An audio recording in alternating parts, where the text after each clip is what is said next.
For 7 years, Park Ji-sung had never looked twice at anyone who crossed his path. Socialites threw themselves at him at exclusive galas. Celebrities begged for his attention at VIP lounges. Heiresses from rival families were offered as peace treaties. He dismissed them all with the same cold, empty stare. His syndicate had a name for him, the Viper King. Some whispered he had no heart. Others said it turned to stone the night he took over the underworld at 19. Everyone agreed on one thing. Park Ji-sung would never bow to anyone, and no one would ever make him feel. But on an ordinary Thursday night at the Skyline restaurant, everything shattered. The room fell into its usual ritual the moment his silhouette appeared in the doorway. Conversations died mid-sentence. Champagne glasses froze halfway to lips. Every head in that 70-story sky bar dropped in synchronized submission. Patrons, managers, even the chef who'd been screaming orders in the kitchen moments before. This was his kingdom. This was his power. And everyone knew the price of defiance. Ji-sung moved through the dining hall like death in a tailored suit, his footsteps swallowed by the plush carpet, the geometric tattoo on his neck visible even in the dim amber lighting. He reached his usual table by the floor-to-ceiling windows overlooking the Seoul skyline, expecting the same terrified silence, the same invisible service. Then he felt it, eyes on him. He turned his head slowly, dangerously, and there she was. Amy Storm, a shy black waitress with her hair pulled back in a neat bun, her hands gripping the edge of his table, her body leaning forward instead of bowing down. She was trembling. He could see it in the way her knuckles had gone pale, but her chin was up. Her gaze was locked on his. And in a room full of people who'd rather die than meet his eyes, she refused to look away. The silence stretched. Someone's fork clattered to the floor in the back of the room. His security moved forward, hands reaching for weapons, but Ji-sung raised one finger and they froze. He tilted his head, studying her. The tattoo on his neck stretched with the movement. When he finally spoke, his voice was quiet, lethal, and laced with curiosity. Everyone in this room is on the floor. But you're still standing. Tell me why, or I'll assume you're begging for a death sentence. Amy's lips parted. Her voice came out barely louder than a breath, but every word rang clear.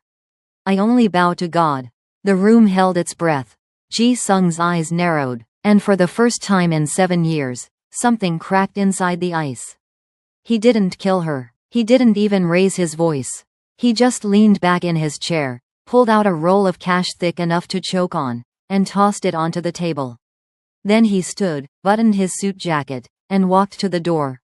But before he disappeared into the night, he turned back one last time, his gaze finding hers across the frozen room. Be ready tomorrow, Miss Storm. You just made yourself very interesting. If you're loving this dark romance already, make sure you hit that subscribe button and turn on notifications so you never miss our pulse-pounding Mafia love stories.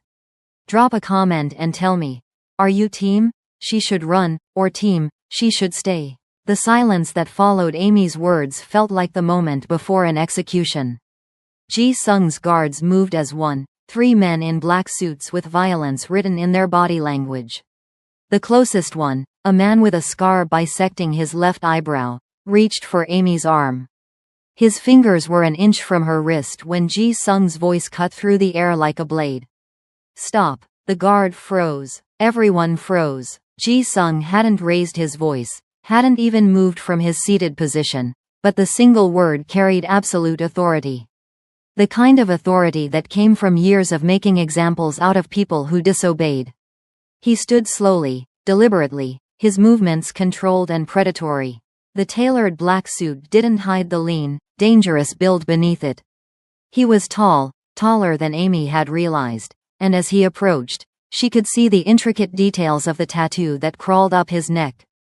Geometric patterns that looked like they told a story she couldn't read. A story written in blood and power. Ji-sung stopped directly in front of her, close enough that she could smell his cologne, something expensive and dark, like leather and smoke. His eyes were black, empty pools that seemed to swallow light rather than reflect it. When he spoke again, his voice was softer, but somehow more terrifying. You only bow to God. He repeated her words slowly, tasting them. Interesting. Do you believe God is in this room right now, Miss Storm? She managed, her voice steadier than she felt. Amy Storm. Miss Storm. He let her name roll off his tongue like he was testing its weight. Do you know who I am? Yes. Then you know I could have you removed from this building in pieces so small they'd need dental records to identify you. Amy's hands were still gripping the table. She couldn't seem to let go. Yes, and yet you stand here, trembling like a leaf in a storm. Fitting name, by the way, and you refuse to bow. He leaned in slightly, and she caught the dangerous curiosity in his expression. Are you stupid, Miss Storm? Or are you the bravest person I've ever met? She wanted to look away. Every instinct screamed at her to drop her eyes, to apologize, to beg. But something deeper, something trained into her by a father she hadn't spoken to in 3 years, kept her gaze locked on his. In the military, they'd taught her that predators attacked when you showed weakness. She didn't know if the same rule applied to men like Park Ji-sung, but she was too terrified to test any other theory. I'm just a waitress, she whispered. I'm nobody. I can't bow. I won't. Something flickered across Ji-sung's face. Not anger. Not even irritation. It looked almost like interest. The kind of interest a scientist might show when discovering a new species. He studied her for another long moment, then straightened and reached into his jacket. Every guard in the room tensed. Amy's heart hammered against her ribs. He pulled out a money clip, solid gold, she noticed distantly, and counted out bills with the casual ease of someone who'd never worried about money in his life. When he finished, he tossed the stack onto the table between them. Amy's eyes widened. It was more money than she made in 3 months. For your service tonight, Ji-sung said, his tone unreadable. Then he buttoned his suit jacket with precise movements and turned toward the door. His guards fell into formation around him immediately, a well-trained unit moving as one organism. But before he reached the exit, he paused, turned his head just enough that she could see his profile, the sharp line of his jaw, the way the tattoo disappeared beneath his collar. Be ready tomorrow, Miss Storm. His voice carried across the silent restaurant, meant for her ears and everyone else's. A public claim, a warning, wear that same uniform, same shift, I'll be back for you. Then he was gone, and the restaurant exhaled as one. Amy's knees gave out the moment the door closed behind him. She caught herself on the table, her hands shaking so badly she could barely grip the edge. The money sat there, mocking her with its implications. Around her, the other staff members were slowly coming back to life, whispers spreading like wildfire. Is she insane? Did you see that? She looked him in the eye. She's dead, she just doesn't know it yet. Min-ji, the head waitress and the closest thing Amy had to a friend here, materialized at her side. The older Korean woman's face was pale, her hands fluttering nervously. Amy Yaw, what were you thinking? Do you have any idea what you just did? Amy shook her head, her mouth felt dry, her tongue thick. I don't know, I couldn't. Min-ji, I couldn't just bow. I couldn't, you couldn't, or you wouldn't. Min-ji's voice dropped to an urgent whisper. That man owns half of Seoul. The other half just doesn't know it yet.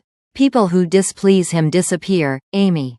They disappear. I know. Amy's voice came out as barely a breath. I know who he is. Then why? How could she explain it? How could she tell Min-ji that in that moment, when everyone else was bowing, something in her military brat instincts had screamed danger? That she'd seen something in the window's reflection behind Ji-sung. Just a glint, just a flash, and her body had moved on pure survival instinct? That standing tall hadn't been defiance but protection, even if she didn't fully understand why. She couldn't, so instead she just said, I don't know. Min-ji studied her face for a long moment, then sighed and began helping her clean up. Take the money, hide it, and tomorrow. She paused, her expression grave. Tomorrow, you be very, very careful. Men like Park Ji-sung don't give second chances. Whatever he wants from you, it won't be simple. And it won't be safe. Amy looked at the stack of bills on the table, then at the window where Ji-sung had been sitting. The Seoul skyline glittered beyond the glass, beautiful and cold and unforgiving. "I know," she whispered to her reflection. "I know." The next evening, Amy arrived at the skyline an hour early. She'd barely slept, her mind replaying the encounter on an endless loop, analyzing every word, every gesture, every dangerous second. She'd changed into her uniform 3 times, trying to get everything perfect, then hating herself for caring. The restaurant felt different tonight. Tense. Manager Kim had pulled her aside the moment she arrived, his round face slick with nervous sweat. "Miss Storm, there's been a development, a private booking." The entire restaurant. One guest. Amy's stomach dropped. Park Ji-sung. Manager Kim flinched at the name. "He requested you specifically. No one else is to serve him. No one else is even to be visible." He wrung his hands, and for the first time, Amy saw genuine fear in his eyes. "Please, Miss Storm, whatever he wants, just give it to him. Don't make trouble. I have a family." The words should have angered her, but Amy understood. Survival in Seoul meant knowing when to bow and when to run. Manager Kim was doing both. By 7:30, the skyline was empty except for the kitchen staff hiding in the back and Amy, standing in the center of the dining room like a sacrifice on an altar. The city lights sparkled beyond the windows, indifferent to the drama unfolding 70 stories above the streets. Ji-sung arrived at exactly 8 o'clock. Alone this time, without his guards, which somehow made him more terrifying rather than less. He moved through the empty restaurant with the confidence of a man who'd never feared anything in his life, his footsteps echoing in the silence. He'd changed suits. Tonight's was charcoal gray, perfectly tailored to his lean frame, with a black shirt underneath and no tie. The tattoo on his neck seemed darker against his skin, more prominent. He looked like he'd stepped out of a film noir, beautiful and deadly and completely aware of both. Amy stood by his usual table, hands clasped in front of her to hide their shaking. She'd pulled her hair back again, but a few curls had escaped to frame her face. She'd tried to tame them and failed. Ji-sung stopped 3 feet from her. Close enough to be intimate, far enough to maintain the power dynamic. His eyes traveled over her slowly, assessing, and Amy felt stripped bare despite being fully clothed. "Good," he said finally. "You came. I wasn't entirely sure you would." "You bought out the entire restaurant," Amy replied, her voice steadier than she expected. "I didn't think I had much choice." "There's always a choice, Miss Storm." He moved past her and settled into his chair with liquid grace. "The question is whether you're brave enough to make it." "Sit." Amy blinked. "I'm sorry?" "Sit." He gestured to the chair across from him. "You're not here to serve me tonight." "Well, not in the traditional sense. You're here to answer questions." Every instinct told her this was wrong. Waitresses didn't sit with customers, especially not customers like Park Ji-sung. But she also knew that disobeying him now would be suicide. Slowly, carefully, she moved around the table and lowered herself into the chair. The leather was soft, expensive. From this angle, she could see the Seoul skyline spread out behind Ji-sung like a kingdom at his back. Could see the precise line of his jaw, the way his dark eyes reflected the candlelight between them. "Wine?" he asked, already pouring from a bottle that probably cost more than her monthly rent. "I'm working. You're doing what I tell you." He slid the glass across the table. "Drink. It'll calm your nerves. You're shaking so hard I can hear your teeth chattering." Amy wrapped her hands around the glass but didn't drink. "What do you want from me?" "Direct." A smile ghosted across his lips, there and gone so quickly she almost missed it. "I like that. Most people spend 10 minutes dancing around what they really want to say. You just ask." "I'm not most people." "No." His gaze intensified. "You're not. Which brings us to my questions. First one. Why didn't you bow last night?" Amy had known this was coming. She'd rehearsed answers, discarded them, rehearsed more. None of them felt right. In the end, she settled for the truth, or at least part of it. "I'm American," she said carefully. "We don't really bow. It's not in our culture." "Bullshit." The word was conversational, almost pleasant. "You've worked here for what, 6 months? You've seen me before." You know the protocol. Every other American employee manages to figure it out. Try again. Amy's fingers tightened on the wine glass. I don't know what you want me to say. The truth would be refreshing. The truth? She met his eyes, and for a moment, she let him see the fear beneath her composure. The truth is I was terrified. I am terrified, but I couldn't make myself bow. I just couldn't. Something in me wouldn't let me. Ji-sung leaned back in his chair, studying her. The silence stretched between them, taut as a wire. Finally, he said, "You're not lying." "Interesting. Is that all?" Amy asked. "Can I go now?" "We're just getting started, Miss Storm." He sipped his wine, his movements elegant and deliberate. "Tell me about yourself. Where are you from? What brings a shy American waitress to Seoul? Does it matter?" "Everything matters. I don't like mysteries in my city. And you, Miss Storm, are a mystery." So she told him. Not everything, never everything, but enough. Chicago. A father she didn't speak to anymore. A desire to escape, to be somewhere new, somewhere no one knew her name or her history. She edited out the military bases, the tactical training her father had insisted on, the reason she'd run halfway around the world. She made herself small and simple and unremarkable. Ji-sung listened without interrupting, his expression unreadable. When she finished, he asked, "And the boyfriend? The family back home waiting for you?" "No one's waiting for me." "Perfect." The word made her stomach clench. Perfect for what? Instead of answering, Ji-sung lifted his hand in a subtle gesture.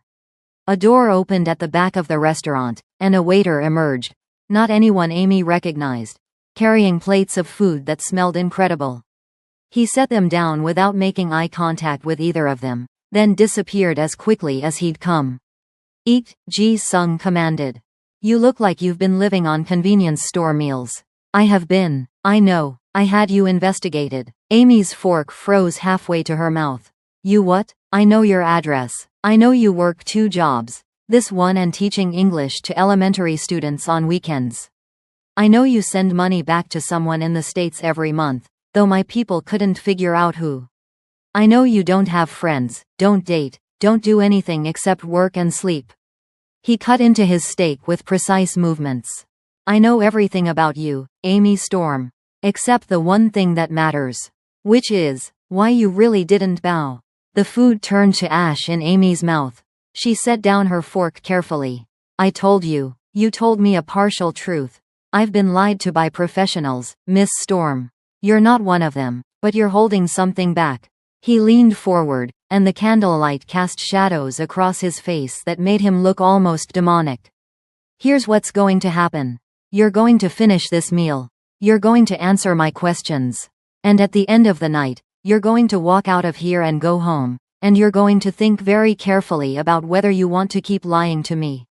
And if I do, keep lying, then we'll have this conversation again. And again, and again, until I'm satisfied." His smile was razor sharp. "I'm very patient, Miss Storm. And I always get what I want." The walk home that night felt different. Amy had left the skyline 2 hours later, her mind spinning from the interrogation disguised as dinner. Ji-sung had been relentless, not aggressive, not cruel, but thorough. He'd asked about her childhood, her education, her dreams. He'd asked why she was in Seoul, why she stayed, why she worked herself to exhaustion.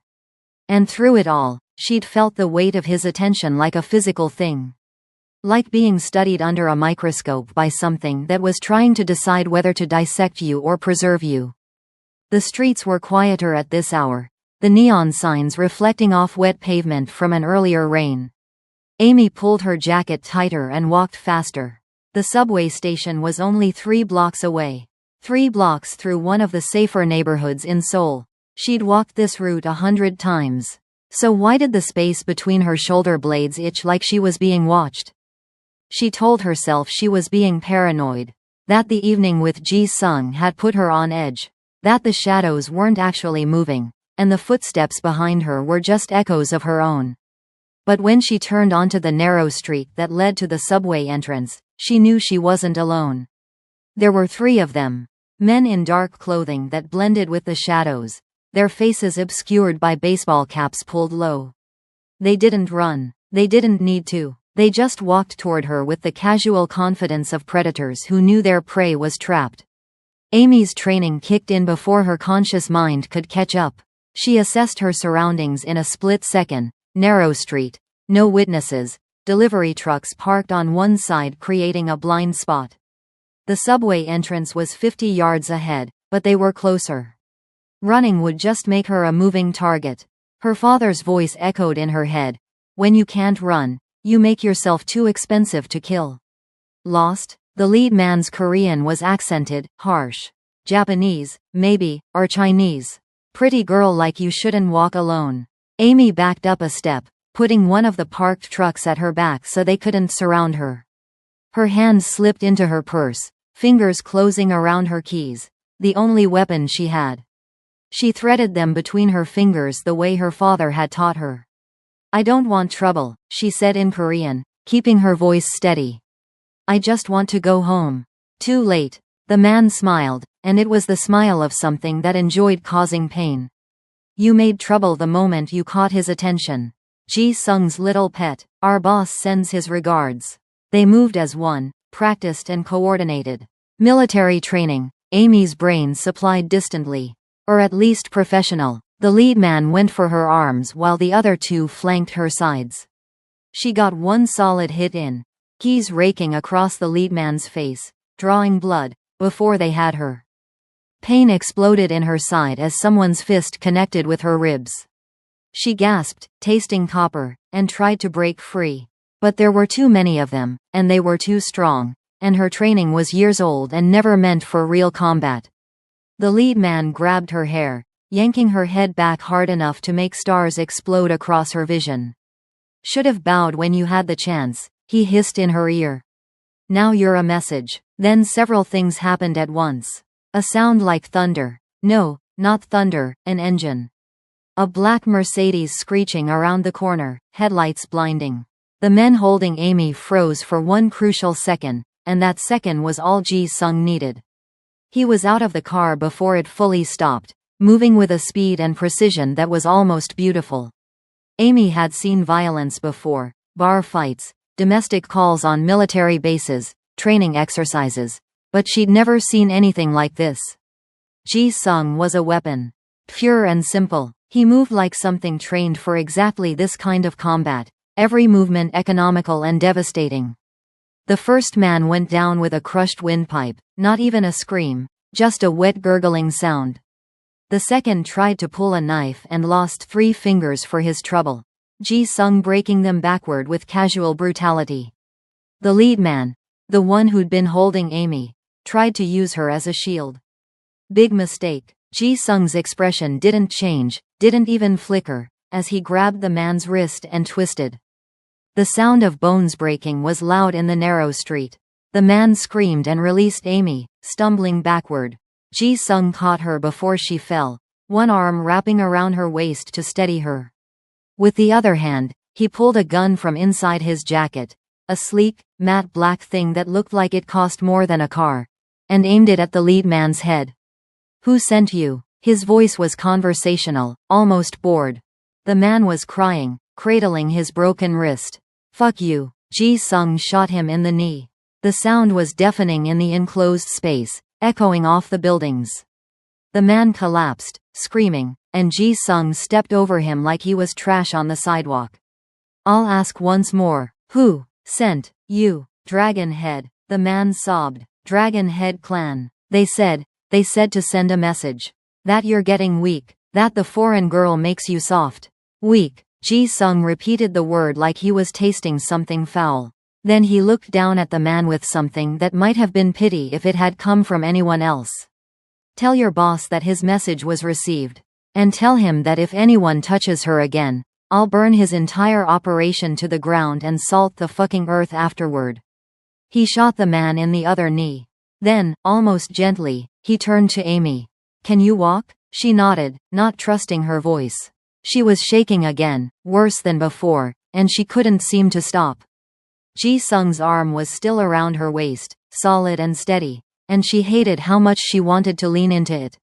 Good. Come. He guided her toward the Mercedes, opened the passenger door, and helped her inside with surprising care. The interior smelled like leather and that same dark cologne she remembered. As they pulled away from the scene, leaving 3 men bleeding in the street, Amy finally found her voice.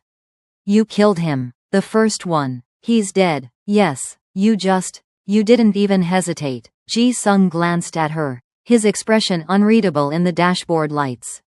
They were going to kill you, Miss Storm. Or worse. Did you want me to ask them nicely to stop?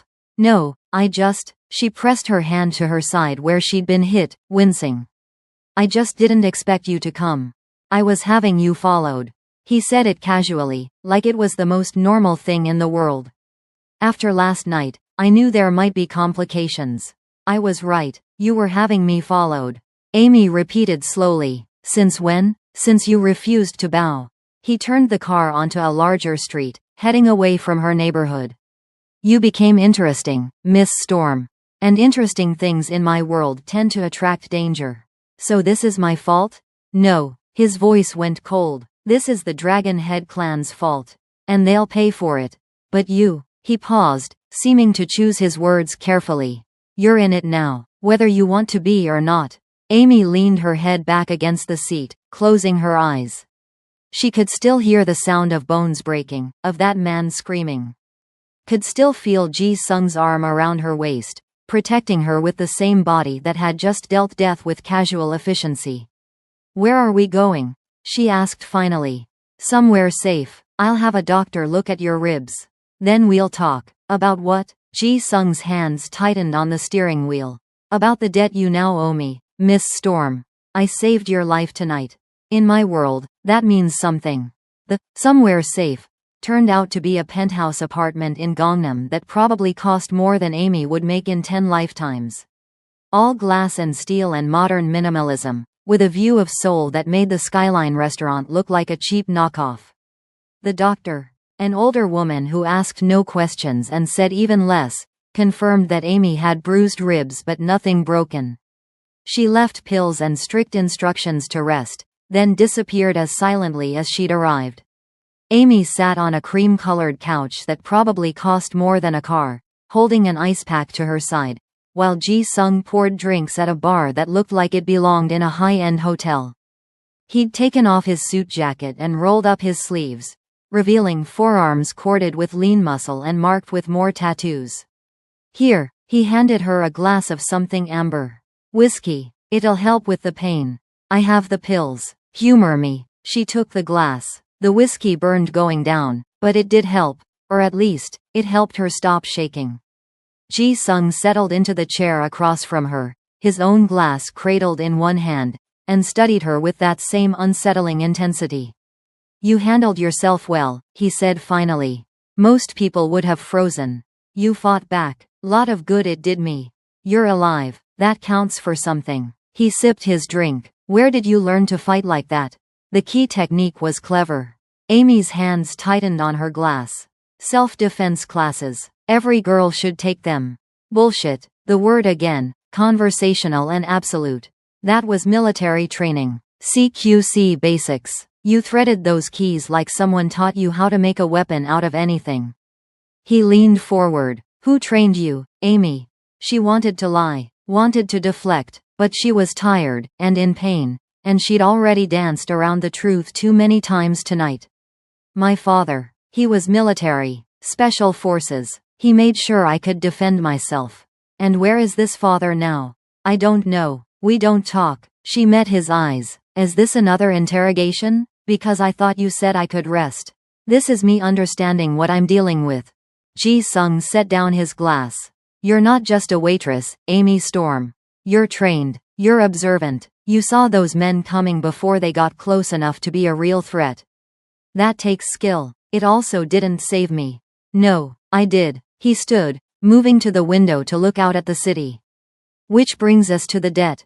Amy's stomach clenched. What do you want? 3 nights from now, I have a business meeting. High stakes, delicate negotiations. I need someone there I can trust. He turned back to face her. I need you there. As what? A waitress? As a cupbearer. An old tradition. You'll serve drinks, observe, and report back to me what you see. Body language. Who's nervous? Who's lying? His expression was serious. I saved your life tonight. This is how you repay that debt. And if I refuse? Then you walk out of here, go home to your apartment, and hope the Dragonhead clan doesn't send more men. Bigger men. Angrier men. He tilted his head. Or you accept that you're under my protection now, and you pay the price for that protection. Amy wanted to argue, wanted to tell him he couldn't just buy people, couldn't just claim them like possessions. But she also knew he was right. She'd seen what his enemies were willing to do. She'd felt their hands on her, heard their promises. 3 nights, she said quietly. And then we're even? 3 nights. Then we'll see. That's not an answer. Ji-sung smiled, and for the first time, it reached his eyes.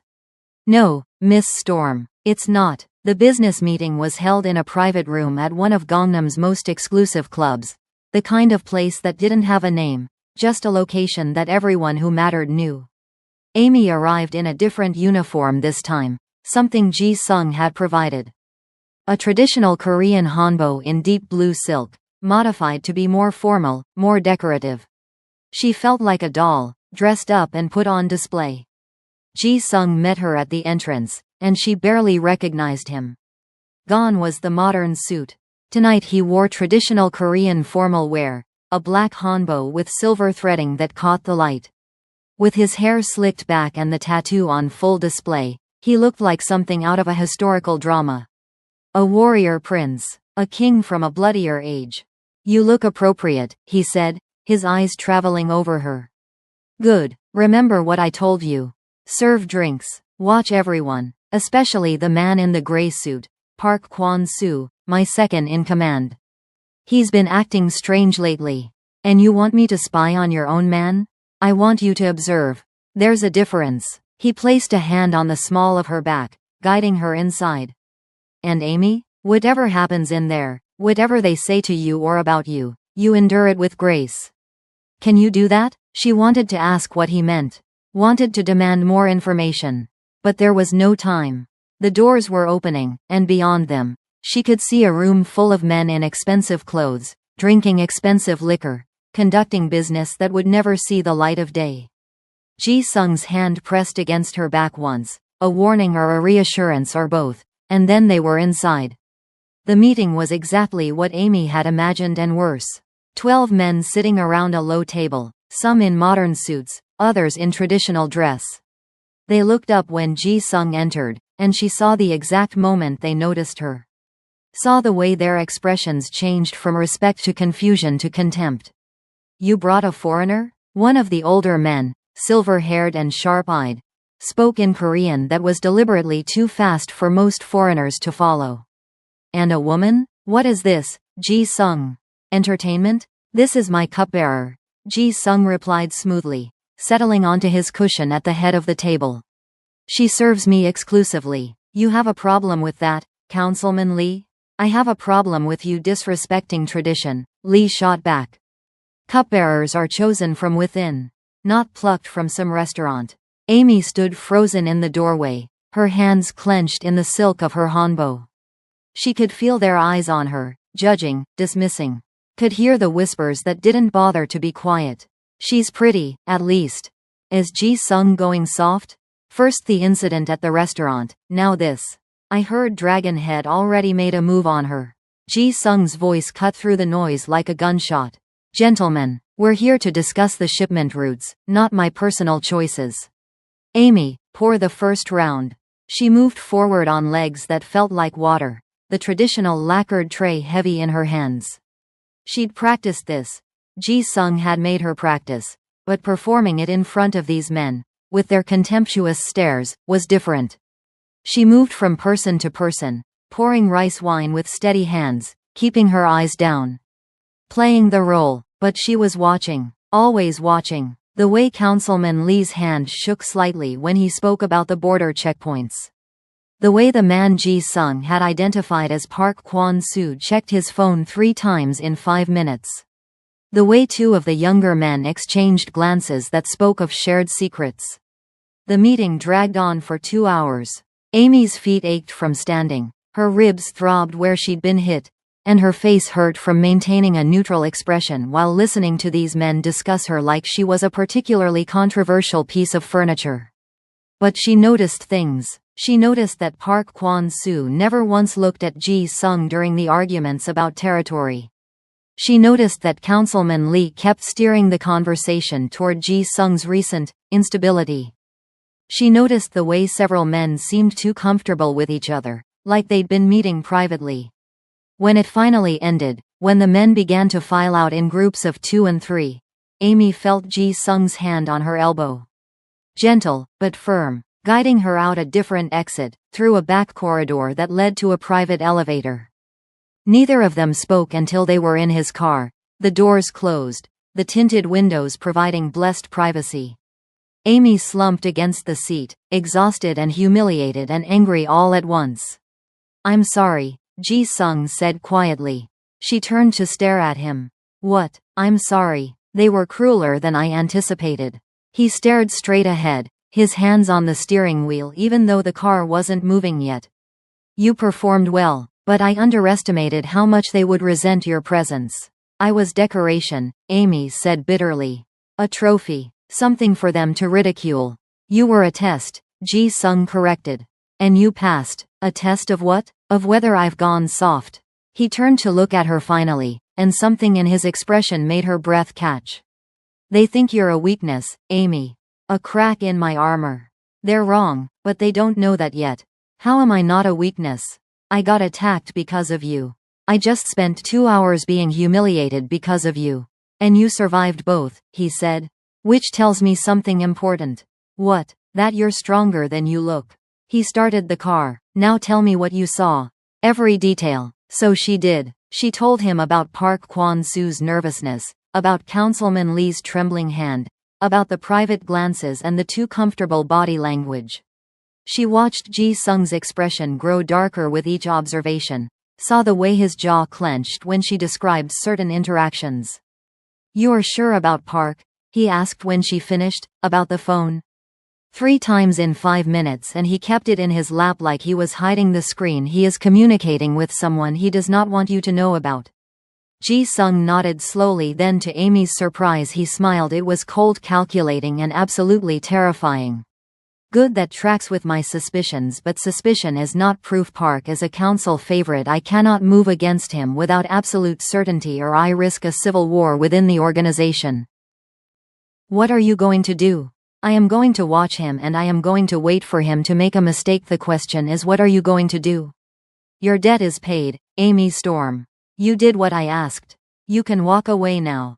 Go back to your restaurant, your English classes, your safe little life." He glanced at her. "Or you can stay. Help me root out the traitors. Learn to survive in this world." "Why would I do that?" "Because you're tired of being invisible." His words were soft but certain. "You're tired of being overlooked. You stood up to me in that restaurant because something in you refused to bow anymore. That doesn't go away just because the situation changes." Amy wanted to argue, wanted to tell him he was wrong. But as they drove through the neon-lit streets of Seoul, past buildings that touched the sky and people living their lives in blissful ignorance of the underworld that existed beneath their feet, she couldn't find the words. Because maybe, terrifyingly, he was right. The revelation came 3 nights later, back at the Skyline restaurant. Ji-sung had insisted Amy return to her normal shift, had insisted everything appear routine. But he'd stationed guards outside, not his usual ones, but different men, ones he trusted implicitly. Protection that wasn't obvious but was absolute. Amy was refilling water glasses when Ji-sung arrived for dinner. Alone again, like that first night, though now the staff knew better than to gossip. Manager Kim had given her a wide berth ever since she'd returned, his nervous energy transmitting clearly. "Don't make trouble, don't attract attention, just survive."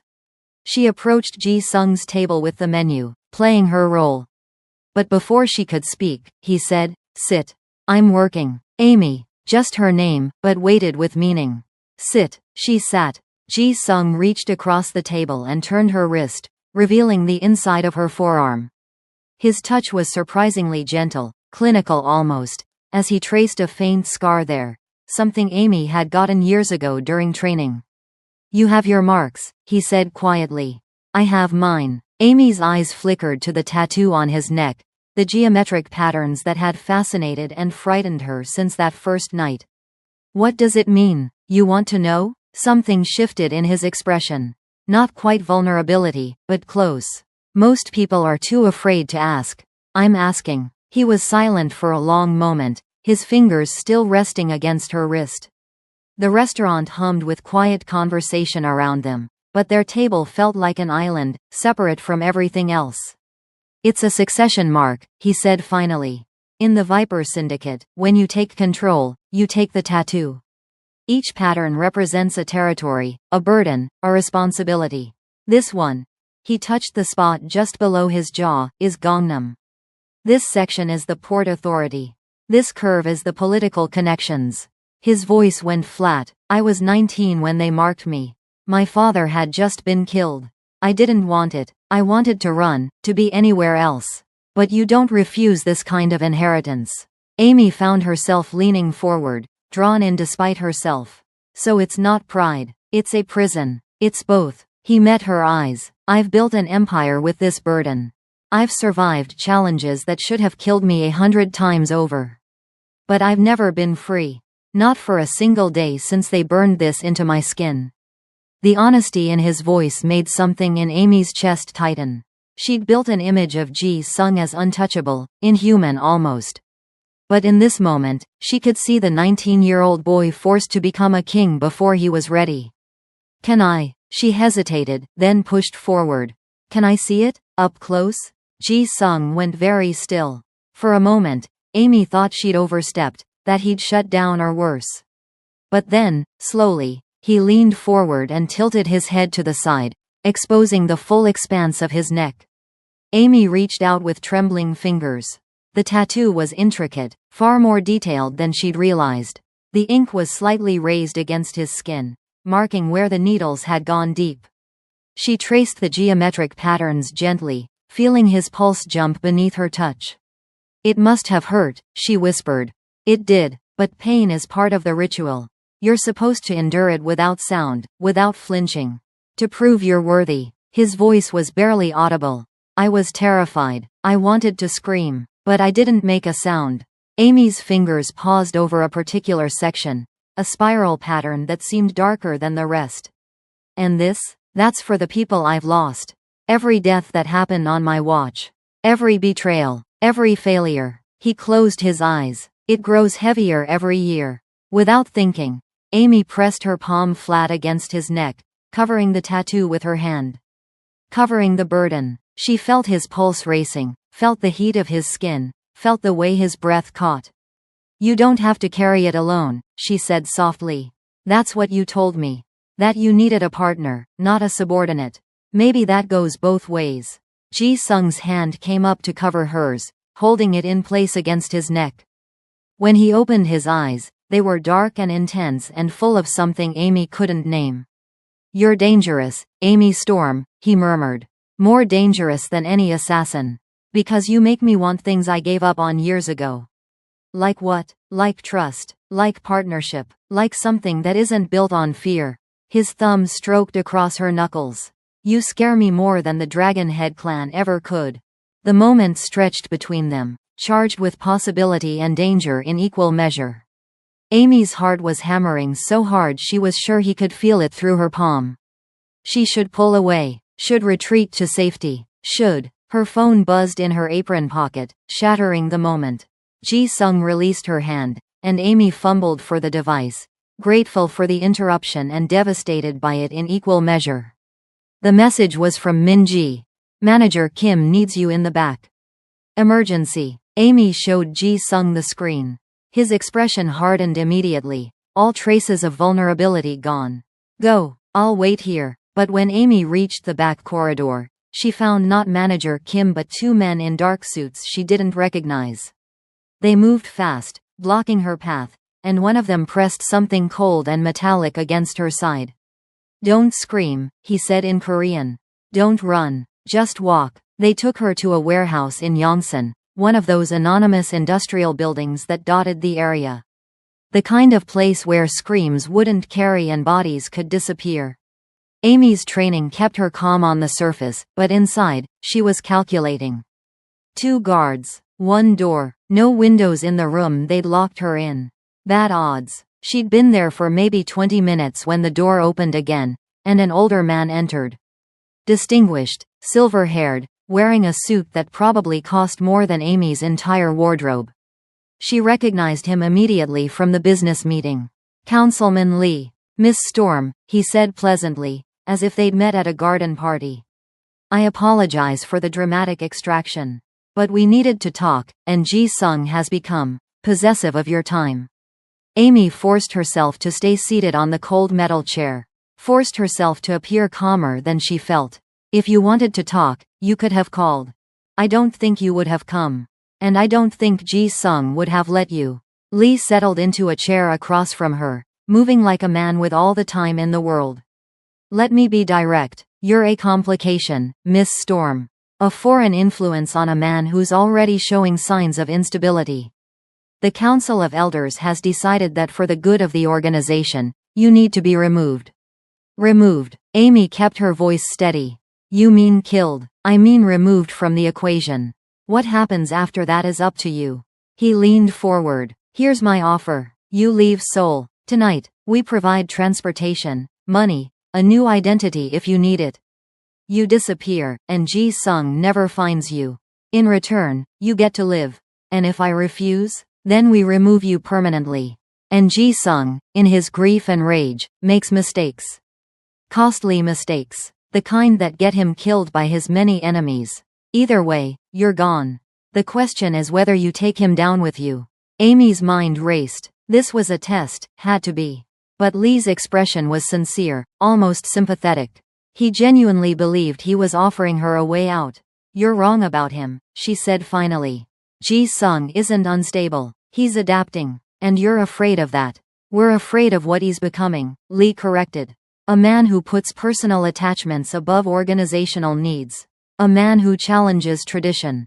A man who, he paused, choosing his words carefully. Quote, who might decide he doesn't need the council anymore. That's dangerous for everyone. Before Amy could respond, her phone buzzed. Lee gestured for her to check it. The message was from Ji-sung. Where are you? He's looking for you, Lee said. What will you tell him? Amy's thumbs moved across the screen. Safe. Stepped out for air. Back soon. She hit send and looked up at Lee. I'll think about your offer. Give me 24 hours. You have 12. Lee stood. After that, the decision gets made for you. And Miss Storm? If you tell Ji-sung about this conversation, you'll force our hand. The best way to protect him is to leave quietly. They released her 3 blocks from the restaurant. Amy walked back slowly, her mind spinning with implications and strategies. Lee was right about one thing. Her presence was causing problems for Ji-sung. But running felt like surrender, like bowing to a different kind of pressure. By the time she reached the skyline, she'd made her decision. She found Ji-sung in the private dining room, his expression dark with barely controlled rage. Where were you? He demanded. I had my men searching. We need to talk, Amy interrupted. But not here, your penthouse. Now, something in her tone must have convinced him, because he didn't argue. They left through the back entrance, took his car, drove in tense silence through the late-night streets. Amy kept checking the mirrors, watching for tails, using every skill her father had taught her. Once inside the penthouse, with the door locked and the security system armed, she told him everything. The extraction, Lee's offer, the 12-hour deadline. She watched his expression go from shock to fury to something cold and calculating. They took you, he said quietly. They put their hands on you. They threatened you. They offered me a way out, Amy corrected. They think I'm making you weak. They think if I disappear, you'll go back to being the Ice King they can control. And what do you think? I think they're terrified. I think you've changed, and they don't know how to handle it. I think, she paused, meeting his eyes. I think if I leave, they win. But if I stay, this gets worse before it gets better. Ji-sung moved to the window, staring out at the city with his hands clenched behind his back. The tattoo on his neck seemed darker in the ambient light, more pronounced. When he spoke, his voice was ice. You're not leaving. Not because they demand it. Not because it's easier. Not because you're afraid. He turned to face her. You're staying because I'm going to dismantle the Council of Elders piece by piece, and I'm going to need you to help me do it. Ji-sung. They crossed a line tonight, Amy. They put their hands on something that's mine to protect. That's a declaration of war, whether they realize it or not. His smile was sharp enough to cut. Pack a bag. You're moving in here. Full-time protection. No arguments. They want to remove you from the equation? Let them try. The next 72 hours were a masterclass in controlled chaos. Ji-sung moved Amy into his penthouse and assigned a full security detail. 6 men who rotated in 8-hour shifts, all of them loyal to Ji-sung personally rather than to the organization. He also began systematically investigating the council members, looking for weaknesses, for leverage, for anything he could use. Amy found herself in a strange liminal space. Not quite a prisoner, not quite a partner. She had access to most of the penthouse, could order food, could work remotely on her English teaching materials. But she couldn't leave without approval, couldn't contact anyone outside Ji-sung's inner circle. It was during one of these long afternoons, while Ji-sung was in a meeting and Amy was pacing the living room like a caged animal, that she noticed something odd. Park Kwon-soo, Ji-sung's second-in-command, was in the building. She'd seen him arrive on the security monitors. But instead of going to Ji-sung's office on the top floor, he'd gone to the parking garage. Amy's instincts screamed warning. She pulled up the security feed on the tablet Ji-sung had given her. He'd shown her how to access it, told her to watch for threats, and cycled through the garage cameras. There, Park Kwon-soo, standing by a black SUV, talking to someone. The angle was wrong to see the other person's face, but their body language was furtive, secretive. Park handed over an envelope. The other person handed back what looked like a burner phone. Amy's heart pounded. She took screenshots, recorded the video clip, and was still staring at the evidence when Ji-sung returned an hour later. You were right about Park, she said immediately, not bothering with pleasantries. Look, she showed him the footage. Watched his expression go from curious to cold to absolutely murderous. He played the clip 3 times, zooming in, analyzing every frame. Do you recognize the other person? He asked, his voice dangerously soft. No, but the way Park is acting, that's definitely a dead drop. Information exchange. Amy pulled up another screenshot. And look at the timestamp. This is the 3rd time he's done this in the past week. Always same time, same location. Ji-sung was silent for a long moment. Then he picked up his phone and made a call. Bring me Park Kwon-soo. Now. No, I don't care if he's in a meeting. Interrupt it, and come armed. He ended the call and looked at Amy. His eyes were chips of black ice. You just saved my life. Again, I don't understand. Park knows my schedule, he knows my security protocols, he knows where I sleep, what I eat, who I trust, but until this video I could not touch him, now I can. Ji-sung's jaw clenched. If he is selling that information, then everyone around me is in danger, including you. 20 minutes later, Park arrived. He walked into the penthouse with the confidence of someone who'd been here 1,000 times, who belonged in this space. His expression shifted when he saw Amy, a flicker of something, surprise? Anger, before he smoothed it away. You wanted to see me, boss? Park said in Korean. I did. Ji-sung gestured to the tablet on the coffee table. I want you to explain what you're doing in that video. Amy watched Park's face as he looked at the screen. Watched the blood drain from his features. Watched his eyes go wide with panic before training kicked in and he tried to salvage the situation. That's not what it looks like, Park started. I was meeting with Dragon Head representatives, Ji-sung finished. Trading information for money. Betraying me. Betraying everyone who trusted you. He stood, and despite being slightly shorter than Park, he somehow seemed larger. How long? Ji-sung, please, you have to understand. How long? Park's shoulders slumped. 6 months. They approached me after the territory dispute. They offered money, protection for my family. I didn't want to, but they threatened. So instead of coming to me, your brother, your friend, The man who promoted you above 20 others. You sold me out.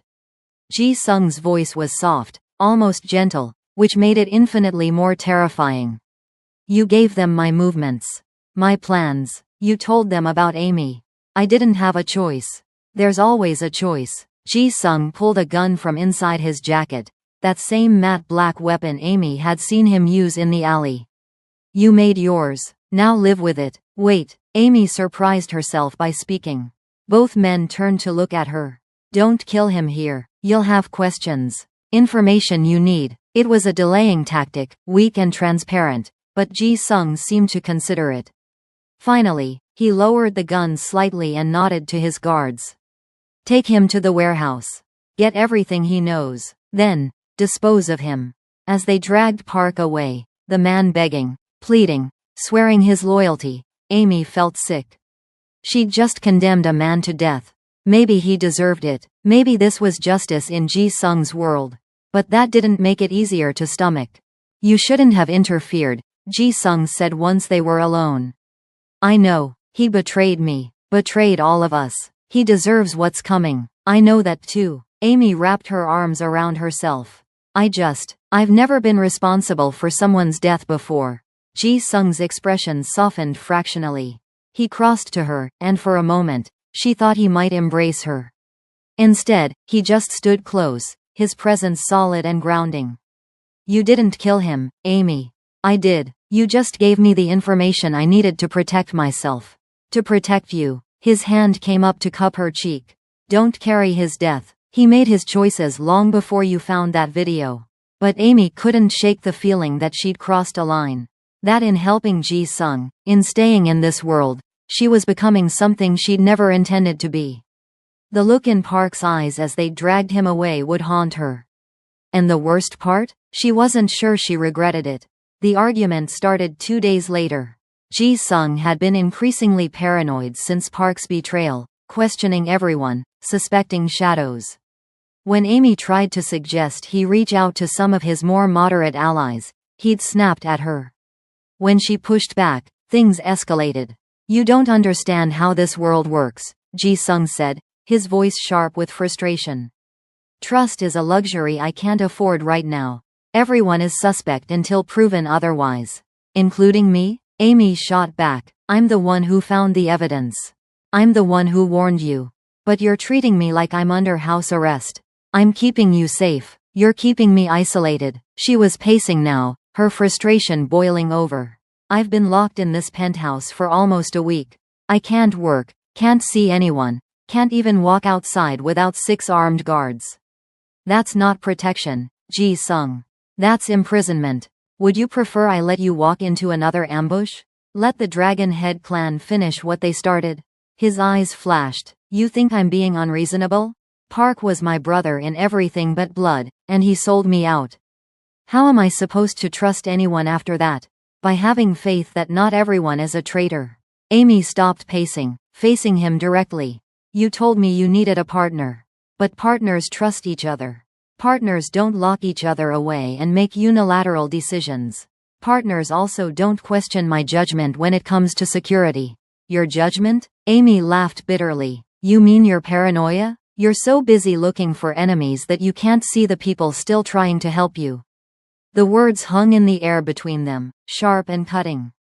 Ji Sung's expression went cold, closed off. When he spoke, his voice was flat. Maybe you're right. Maybe I am paranoid. But paranoia keeps you alive in this world. And if you can't handle that, if you can't understand why I need to be careful, then maybe, he paused, and something flickered across his face. Maybe you should take Lee's offer. Leave, be safe. Amy felt like he'd slapped her. You're sending me away? I'm giving you an out. You said it yourself. This is imprisonment. You're not happy here. You're scared of what I've become, what you might become. He turned away from her. I'll arrange transportation. By tomorrow, you can be on a plane to anywhere you want. Start over. Forget any of this happened. That's not what I meant. It's what you need. His voice was final. I can't protect you if I'm constantly worried about whether you're going to betray me. And you can't live like this, always looking over your shoulder. It's better this way. Amy wanted to argue. Wanted to tell him he was wrong, that running wasn't the answer. But the set of his shoulders, the tone of his voice, he'd made his decision. And maybe, a small part of her whispered, maybe he was right. Maybe she wasn't cut out for this world. Fine, she said quietly. I'll pack my things. She left him standing by the window, staring out at the city he ruled, alone again. Just like he'd always been. Amy left the penthouse that night with a single bag and an escort of 2 guards who drove her to a hotel near the airport. They weren't friendly, weren't conversational. Just professional. She had a ticket for a flight to Los Angeles leaving at noon the next day. A new identity. Cash. Everything she needed to disappear. She should have felt relieved. Should have felt free. Instead, she felt hollow. She was sitting on the hotel bed staring at the plane ticket when her phone buzzed. Not her regular phone. That had been returned to her. But the secure phone Ji-sung had given her weeks ago. The one she had forgotten was still in her bag. The ID read Unit 6. That was the head of her security detail, the man who had just driven her here. The message was brief. I am violating orders sending this, but you need to know Ji-sung is going to the Red Moon Gala tomorrow night alone. Park gave up the trap details before he died. Ji-sung knows it is an ambush. He is going anyway to close the loop so they stop hunting you. He is trading his life for your safety. Amy's hands shook as she read the message again, then again. She dialed the number immediately. Why? She demanded when the guard picked up. Why would he do that? Because he is tired. The guard's voice was low, rough, because Park's betrayal broke something in him, and because he believes if he dies taking them out you disappear and stay safe. He paused. He is going there to die, Miss Storm, and he is doing it to protect you. Amy ended the call, stared at the plane ticket, thought about Los Angeles, about starting over, about living the rest of her life knowing she'd run when Ji-sung needed her most. Then she tore up the ticket and started repacking her bag. The Red Moon Gala was held at the Sheila Hotel in a private ballroom that cost more to rent for one night than most people made in a year. Amy had snuck in as part of the catering staff. It wasn't hard when you'd worked in high-end service and knew how to blend in. White shirt, black vest, apron tied just right. She looked like every other server moving through the crowd with trays of champagne and appetizers. The ballroom was spectacular. Crystal chandeliers that probably weighed more than cars. Floor-to-ceiling windows overlooking the city. Tables decorated with flowers that had been flown in from Europe. And everywhere, men in expensive suits conducting business that would never see the light of day. The 5 crime families were all represented. Amy recognized some faces from Ji-sung's meeting. Councilman Lee, looking distinguished and deadly. Others were new but had the same energy. The same predatory awareness. And there, entering the ballroom like he owned it, was Ji-sung. He wore a black suit so perfectly tailored it might have been sewn onto his body. His hair was styled back, the tattoo on full display. He looked every inch the Viper King, powerful, dangerous, untouchable. But Amy could see what others couldn't. The slight tension in his shoulders. The way his eyes constantly scanned the room. Not with confidence but with resignation. He was waiting for the attack. Expecting it. Ready for it. Amy kept her head down, circulating with her tray, getting closer. She needed to warn him. Needed to tell him she was here. Needed to. The lights went out. Gunshots erupted in the darkness. Muzzle flashes like lightning. Screams. Breaking glass. The coordinated chaos of a planned assault. Amy dropped her tray and moved on instinct. Using the skills her father had drilled into her years ago. Low and fast, using the tables for cover, tracking the shooters by their muzzle flashes. She found Ji-sung by the main table. He was bleeding from his shoulder, his gun in hand, returning fire with mechanical precision. But he was pinned down, flanked on 2 sides, and Amy could see more attackers moving in. She picked up a champagne bottle from a fallen tray, the only weapon available, and brought it down on the nearest attacker's head. The man dropped. His gun clattered across the floor, and Amy snatched it up without thinking. Amy? Ji-sung's voice was hoarse with shock. What the fuck are you doing here? Saving your stubborn ass, she shot back. Can you see? Shoulder wound. I'm fine. But there's at least 8 of them, and they've blocked the main exits. Then we go through them. Amy checked the gun. Glock 19. The magazine felt light, roughly a third full. She clicked the safety off. Her hands knew what to do even if her brain was screaming that this was insane. Kitchen exit, 40 meters northwest. I saw it when I came in. You came in through the kitchen? Staff entrance. I can get us out the same way. She pulled him up, letting him lean on her. He was heavier than he looked, all lean muscle and determination. But we need to move now. They moved together through the chaos. Amy fired twice, center mass, just like her father taught her, just like she'd practiced on ranges she wasn't supposed to remember. Both shots hit. Both attackers went down. Ji-sung took out 3 more with ruthless efficiency, his injured shoulder barely slowing him.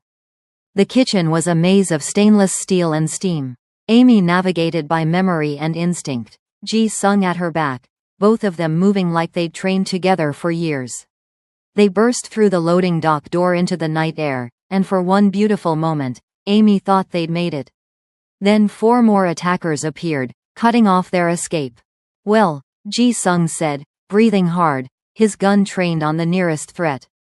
This is unfortunate. I have 4 bullets left, Amy said, mentally counting the rounds in the scavenged magazine.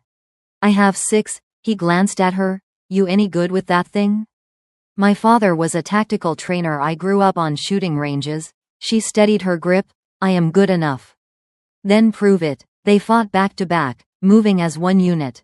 Amy took the left side, Ji-sung the right.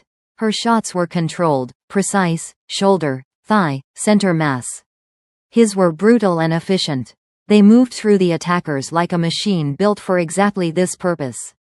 When the last attacker fell, when the night was silent except for their harsh breathing, Amy and Ji-sung stood in the loading dock surrounded by bodies, both of them covered in blood that might or might not be their own. You came back, Ji-sung said finally. I told you to leave. Gave you an out. I don't bow to you, remember? Amy lowered her gun, hands shaking now that the adrenaline was fading. And I don't abandon my partner. Ji-sung turned to look at her fully. His expression was raw, vulnerable in a way she'd never seen. Partner, you said you needed one. You were right. She met his eyes. And I think maybe I needed one too. He crossed to her in 2 strides and pulled her into an embrace that was desperate and relieved and full of everything they'd been dancing around for weeks. Amy wrapped her arms around him, feeling his heart hammering against her chest, feeling alive and terrified and absolutely certain. Don't ever run again, Ji-sung murmured against her hair. Promise me, only if you promise to stop trying to die nobly. Deal. Sirens were approaching in the distance. They needed to move, to disappear before police arrived. But for one moment more, they just stood there, 2 survivors holding onto each other in the darkness, knowing that everything had changed. The aftermath took 3 weeks to settle. The Council of Elders, decimated by the gala attack and implicated in Park's betrayal, fell apart. Councilman Lee was found dead in his office, officially a suicide, though everyone knew better. The Dragon Head clan's leadership vanished overnight, their operations absorbed or destroyed. Ji-sung emerged as the undisputed power in Seoul's underworld, not because he was the cruelest or the strongest, but because he'd survived everything they'd thrown at him. And because he'd proven that loyalty mattered more than fear. Amy returned to work at the Skyline restaurant. Not because she needed the money. Ji-sung had made sure she'd never need money again, but because she wanted to. Because going back to normal, even partially, felt important. A reminder that she could still exist in the daylight world, even while living in the shadows. It was a Tuesday evening, 3 weeks after the gala, when Ji-sung walked into the Skyline. The reaction was immediate. Conversations died, heads dropped, the synchronized wave of submission that Amy remembered from that first night. But this time, there was something different in the air. Not just fear, but respect. Acknowledgement that Ji-sung had changed the rules of the game. He walked through the dining room slowly, deliberately. Amy stood by the window table, his usual spot, and watched him approach. She wore her uniform, her hair pulled back, looking every inch the waitress she'd been when this all started. But she wasn't that person anymore. And he wasn't the same cold king who'd demanded her submission. Ji-sung reached the table. The entire restaurant held its breath, waiting to see what would happen. Waiting for Amy to bow, for the natural order to reassert itself. Amy stood tall, met his eyes, refused to lower her head, and then Ji-sung did something no one expected. He stopped directly in front of her, close enough that she could see the faint scar on his shoulder from the gala, could smell his cologne, could see the warmth in his eyes that had never been there before. And he bowed, not a deep bow, not the kind of submission others offered him, but a slight inclination of his head, an acknowledgement, a sign of respect between equals. The restaurant gasped. Someone dropped a glass. Manager Kim looked like he might faint. Ji-sung straightened and held out his hand. Table for two, Miss Storm? Amy took his hand, letting him guide her into the seat across from him. Not as his servant, not as his subordinate, but as his partner. As his equal. Around them, the skyline slowly came back to life. Conversations resumed. Servers moved with renewed purpose. But everyone understood what had just happened. Everyone had witnessed the moment the Viper King bowed to someone who refused to bow to him. You're going to start rumors, Amy said softly, studying Ji-sung across the candlelit table. Let them talk. He poured wine into both their glasses. I'm done living by their rules. We make our own now. Our own rules. Amy tasted the words, tasted the wine. Both were intoxicating. I like the sound of that. Good. Ji-sung's smile was genuine, reaching his eyes in a way that transformed his entire face. Because I have a feeling we're going to rewrite quite a few of them. Through the floor-to-ceiling windows, Seoul sparkled in the darkness. Millions of lives, millions of stories, millions of moments just like this one. And for the first time since that night she'd refused to bow, Amy felt like she could breathe. Not because she was free from danger. She'd never be free from that, not in Ji-sung's world. But because she'd found something worth fighting for, worth standing tall for, worth refusing to bow for. She'd found her place, and more importantly, she'd found someone willing to meet her there, not as king and subject, not as master and servant, but as two people who'd chosen each other against every odd, every threat, every rule that said they shouldn't. To new beginnings, Ji-sung said, raising his glass. To refusing to bow, Amy countered, raising hers. Their glasses clinked together, crystal singing in the silence. And in that moment, surrounded by a room full of people who'd learned that the old rules no longer applied, they began writing the first chapter of a story that was entirely their own.